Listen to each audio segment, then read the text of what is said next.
CSS background. First ஒரு பேக்ரவுண்டுக்கு எப்படி colour add பண்றது அப்படின்றத பார்க்கலாம். இந்த பேராகிராஃப் இருக்கு. இந்த பேராகிராஃப்க்கு மட்டும் நான் இப்போ கலர் ஆட் பண்ணி காட்டுறேன். So background colour. ஸோ இதில் ரெட் அப்படின்ற நேம் கொடுத்து நம்ம பேக்ரவுண்ட் கலர் செட் பண்ணிக்கலாம். இல்லைன்னா ஹெக்ஸாடெசிமல் வேல்யூ கொடுக்கலாம்.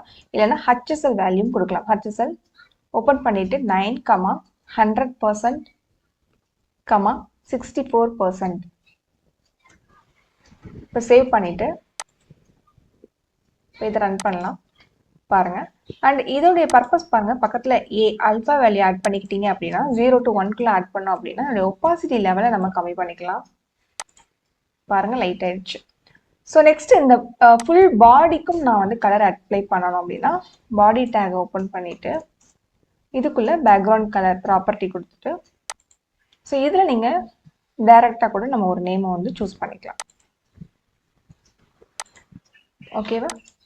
இமேஜ் எப்படி ஆட் பண்ணி பார்க்கலாம். ஃபுல் வெப் பேஜுக்கும் நான் பேக்ரவுண்ட் இமேஜ் ஆட் பண்ணி காட்டுறேன். So background image property choose பண்ணிட்டு URL இந்த ஃபங்க்ஷன் ஓப்பன் பண்ணிட்டு இதுக்குள்ள நம்மளுடைய ஃபோல்டருக்குள்ள இருக்கக்கூடிய ஒரு இமேஜ் வந்து சூஸ் பண்ணிக்க போகிறோம். ஸோ PA இமேஜை சூஸ் பண்ணிட்டு இப்போ சேவ் பண்ணிட்டு நான் ரெஃப்ரெஷ் பண்ணுறேன். இப்போ ஃபுல்லாக பாருங்கள் ஒரு இமேஜ் ஸோ ஹரிசாண்டலாகவும் அண்ட் வெர்டிகலாகவும் எல்லா சைடும் என்னங்க ரிப்பீட்டடாக அப்ளை ஆயிருக்கு. இது ஆட்டோமேட்டிக்காகவே அப்ளை பண்ணிக்கும். ஏன்னா ஒரு இமேஜ் உள்ளதான் இருக்குன்னா மற்றபடி ஒயிட் ஸ்பேஸ் இருக்குன்னா அதுவே என்ன பண்ணிங்கன்னா அந்த ஒயிட் ஸ்பேஸை வந்து ஃபில் பண்ண ஆரம்பிச்சிடும். ஒரு இமேஜ் ஆட் பண்ணோம் இல்லையா, அதே மாதிரி ஒரு ஜிப் ஃபைல் நான் ஆட் பண்ணி காட்டுறேன்.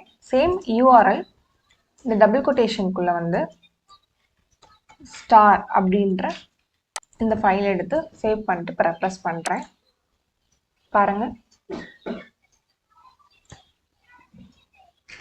பட் இங்க இருக்கக்கூடிய டெக்ஸ்ட் பாருங்க நமக்கு விசிபிளா இல்லை.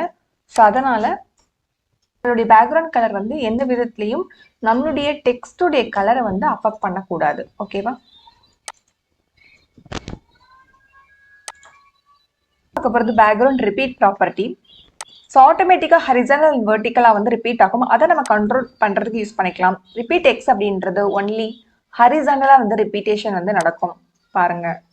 ஸோ நெக்ஸ்ட் ரிப்பீட் Y கொடுக்குறேன்.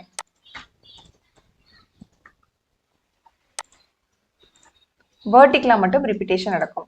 இப்போ எனக்கு ரிப்பீட்டே வேண்டாம் அப்படின்னா அதுக்கும் ஒரு ஆப்ஷன் இருக்கு, நோ ரிப்பீட். ஸோ இதை சேவ் பண்ணிக்கலாம். So refresh.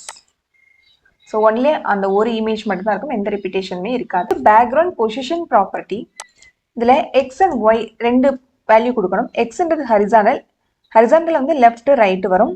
அடுத்து ஒய்ன்றது வெர்டிக்கல், டாப்பு பாட்டம். ஸோ இது வந்து லெஃப்ட் ரைட்டு டாப்பு பாட்டம்ன்ற வேர்ட்ஸ் கொடுக்கலாம். இல்லைன்னா எக்ஸுக்கு வந்து பர்சன்டேஜ் வேல்யூ, ஒய்க்கு ஒரு பர்சன்டேஜ் வேல்யூ கொடுக்கலாம்.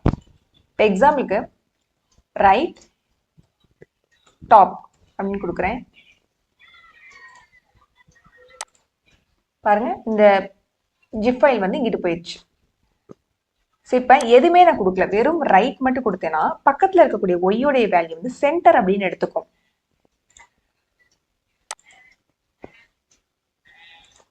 ஸோ நெக்ஸ்ட் பர்சன்டேஜில் கொடுக்கலாம். 50%, 50%. எக்ஸ் 50%, ஒய் வந்து 50%. ஓகே, இங்கே பாருங்க சென்டரில் இருக்கு. ஸோ நெக்ஸ்ட் பார்க்க போகிறது பேக்ரவுண்ட் அட்டாச்மெண்ட். இப்போ நிறைய டெக்ஸ்ட் நான் ஆட் பண்ணியிருக்கேன், நம்மளுடைய பேக்ரவுண்டும் இருக்கு. ஓகேவா? இப்போ இதை நான் ஸ்க்ரோல் பண்ணுறேன். ஸ்க்ரோல் பண்ணும் பொழுது நம்மளுடைய இமேஜும் என்ன ஆயிடுது, மறைஞ்சு போகுது. டெக்ஸ்டோடைய இமேஜும் மறைஞ்சு போகுது. ஸோ இதை நம்ம அவாய்ட் பண்ணுறதுக்கு தான் ஸோ பேக்ரவுண்ட் அட்டாச்மெண்ட் அப்படின்ற ப்ராப்பர்ட்டி எடுத்துக்கலாம். இதில் இந்த ஸ்க்ரோல் அப்படின்றது டிஃபால்ட்டு. இப்போ ஸ்க்ரோல் ஆச்சு இல்லையா, இது ஆகக்கூடாதுன்னா ஃபிக்ஸ்ட் அப்படின்றத கொடுத்துக்கணும். கொடுத்துட்டு ரெஃப்ரெஷ் பண்ணிக்கலாம். ஸோ இப்போ பாருங்கள் நம்ம ஸ்க்ரோல் பண்ணுறோம், நம்மளுடைய டெக்ஸ்ட் மட்டும்தான் ஸ்க்ரோல் ஆகுது, நம்மளுடைய பேக்ரவுண்ட் இமேஜ் வந்து அப்படி ஃபிக்ஸ்டாக வந்து இருக்கு. Property background size. இப்போ இந்த குட்டியா இடத்துல ஒரு இமேஜ் இருக்கு இல்லையா, இதை வந்து இதனுடைய ஒரிஜினல் ஹைட் அண்ட் வித்துக்கு அதை டிஸ்பிளே பண்றதுக்கு ஆட்டோ அப்படின்னு கொடுத்தீங்கன்னா அதோட ஒரிஜினல் ஹைட் அண்ட் வித் வந்து டிஸ்பிளே ஆகும். ஸோ நம்ம டிவிஷன் பாக்ஸ் இவ்வளோதான் வச்சிருக்கோம், அதனால கொஞ்சம் பாதி கிராப் ஆகி டிஸ்பிளே ஆயிருக்கு. அடுத்தது எனக்கு மேக்சிமம் வந்து இமேஜ் வந்து கவர் ஆயிரணும் அப்படின்னா கவர் அப்படின்ற வேல்யூ வந்து கொடுத்துருங்க. ஆனால் பாதி கிராப் ஆயிருக்கும். எனக்கு ஃபுல்லாக கவர் ஆகணும் அப்படின்னா கண்டைன் அப்படின்ற வேல்யூ இருக்கு, கண்டைன். ஸோ கொடுத்துட்டு பாருங்க ஃபுல் இமேஜுமே வந்திருக்கும். இப்போ இதை நம்ம பர்சன்டேஜில் கொடுக்கலாம். ஃபர்ஸ்ட்டு வந்து வித்து அதை வந்து நான் 50% கொடுக்குறேன். கரண்ட்டாக இருக்கக்கூடிய அவங்களுடைய ஒரிஜினல் ஹைட் அண்ட் வித்தில் 50%. அதுக்கப்புறம் ஹைட் வந்து 100%. ஸோ நெக்ஸ்ட் வந்து பிக்சல்லையும் நம்ம கொடுக்கலாம். இப்போ 100 பிக்சல் அப்படின்னு கொடுக்குறேன். இப்போ நீங்க வித்து மட்டும் கொடுக்குறீங்க, ஓகே, அப்ப ஹைட் என்ன பண்ணிக்கும், ஆட்டோன்னு எடுத்துக்கும். அதுவே அதனுடைய அந்த ஒரிஜினல் ஹைட்ல இருந்து எடுத்து டிஸ்பிளே பண்ணிடும். பாருங்க இவ்வளவுதான், சின்னதா டிஸ்பிளே ஆகுது.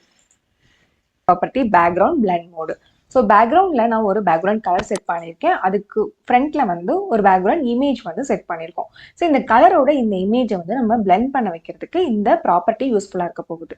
இதில் இருக்கக்கூடிய வேல்யூஸ் பற்றி நம்ம பார்க்கலாம். ஃபர்ஸ்ட் நார்மல் அப்படின்றது டிஃபால்ட். இப்போ நம்ம எப்படி பார்க்குறோமோ இதுதான் அங்கே டிஸ்பிளே ஆகும். அடுத்தது பார்த்தீங்கன்னா லைட்டன் அப்படின்ற ஒரு ப்ராப்பர்ட்டி இருக்கு. ஸோ நான் ரெப்ரஸ் பண்ணிடுறேன். ஸோ பேக்ரவுண்டில் இருக்கக்கூடிய அந்த கிரீன் கலர் வந்து இந்த முன்னாடி இருக்கக்கூடிய அந்த ப்ளூ கலரோட என்ன இருக்குன்னா மெர்ஜ் ஆயிருக்கு. அதனால லைட்டா வந்து உங்களுக்கு அந்த ஷேட் வந்து தெரியும். அடுத்து டார்க்கன்.